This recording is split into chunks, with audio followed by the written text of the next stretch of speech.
कर्महीन नर पावत नाही। अर्थस्योपार्जनं कृत्वा नैवा भाग्य समश्नुते। कर्तलगतमपि नश्यति यस्य तु भवितव्यता नास्ति। भाग्य में ना हो तो हाथ में आए धन का भी उपयोग नहीं होता। एक नगर में सोमिलक नाम का जुलाहा रहता था। विविध प्रकार के रंगीन और सुंदर वस्त्र बनाने के बाद भी उसे भोजन वस्त्र मात्र से अधिक धन कभी प्राप्त नहीं होता था। अन्य जुलाहे मोटा सादा कपड़ा बुनते हुए धनी हो गए थे। उन्हें देखकर एक दिन सोमिलक ने अपनी पत्नी से कहा, प्रिय देखो, मामूली कपड़ा बुनने वाले जुलाहों ने भी कितना धन वैभव संचित कर लिया है, और मैं इतने सुंदर उत्कृष्ट वस्त्र बनाते हुए भी आज तक निर्धन ही हूँ। प्रतीत होता है यह स्थान मेरे लिए भाग्यशाली नहीं है, अतः विदेश जाकर धनोपार्जन करूँगा। सोमिलक पत्नी ने कहा, प्रियतम, विदेश में धनोपार्जन की कल्पना मिथ्या स्वप्न से अधिक नहीं। धन की प्राप्त होनी हो तो स्वदेश में ही हो जाती है, न होनी हो तो हथेली में आया धन भी नष्ट हो जाता है। अतः यही रहकर व्यवसाय करते रहो, भाग्य में लिखा होगा तो यहीं धन की वर्षा हो जाएगी। सोमिलक कहता है, भाग्य अभाग्य की बातें तो कायर लोग करते हैं। लक्ष्मी, उद्योगी और पुरुषार्थी शेर नर को ही प्राप्त होते हैं। शेर को भी अपने भोजन के लिए उद्यम करना पड़ता है। मैं भी उद्यम करूंगा, विदेश जाकर धन संचय का यत्न करूंगा। यह कहकर सोमिलक वर्धमानपुर चला गया।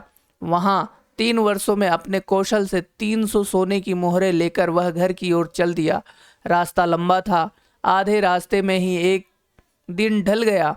शाम हो गई। आसपास कोई घर नहीं था। एक मोटे वृक्ष की शाखा के ऊपर चढ़कर रात बिताई। सोते सोते स्वप्न आया कि 2 भयंकर आकृति के पुरुष आपस में बात कर रहे हैं। एक ने कहा, हे पुरुष, तुझे क्या मालूम नहीं है कि सोमिलक के पास भोजन वस्त्र से अधिक धन नहीं रह सकता? तब तूने इसे 300 मुहरें क्यों दी? दूसरा बोला, हे भाग्य, मैं तो प्रत्येक पुरुषार्थी को एक बार उसका फल दूंगा ही। उसे उसके पास रहने देना नहीं रहने देना तेरे अधीन है। स्वप्न के बाद सोमिलक की नींद खुली तो देखा कि मुहरों का पात्र खाली था।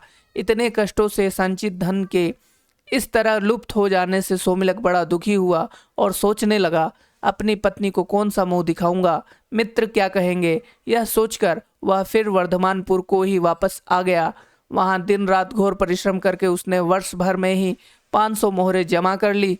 उन्हें लेकर वह घर की ओर जा ही रहा था कि फिर आधे रास्ते में रात पड़ गई। इस बार वह सोने के लिए ठहरा नहीं, चलता ही गया। किंतु चलते चलते उसने फिर उन दोनों पौरुष और भाग्य को पहले की तरह बातचीत करते सुना। भाग्य ने फिर वही बात कही, है पौरुष, क्या तुझे मालूम नहीं कि सोमिलक के पास भोजन वस्त्र से अधिक धन नहीं रह सकता? तब उसे तूने 500 मोहरें क्यों दी? पौरुष ने वही उत्तर दिया, हे भाग्य, मैं तो प्रत्येक व्यवसायी को एक बार उसका फल दूंगा ही। इससे आगे तेरे अधीन है कि उसके पास रहने दे या छीन ले। इस बातचीत के बाद सोमिलक ने जब अपनी मोहरों वाली गठरी देखी तो वह मोहरों की थैली खाली थी। इस तरह 2 बार खाली हाथ होकर सोमिलक का मन बहुत दुखी हुआ। उसने सोचा, इस धनहीन जीवन से तो मृत्यु ही अच्छी है। आज इस वृक्ष की टहनी से रस्सी बांधकर उस पर लटक जाता हूँ और यहीं प्राण दे देता हूँ। गले में फंदा लगा। उसे टहनी से बांधकर जब वह लटकने ही वाला था तो उसे आकाशवाणी हुई, सोमिलक, ऐसा दुस्साहस मत कर। मैंने ही तेरा धन चुराया है। तेरे भाग्य में भोजन वस्त्र मात्र से अधिक धन का उपयोग नहीं लिखा।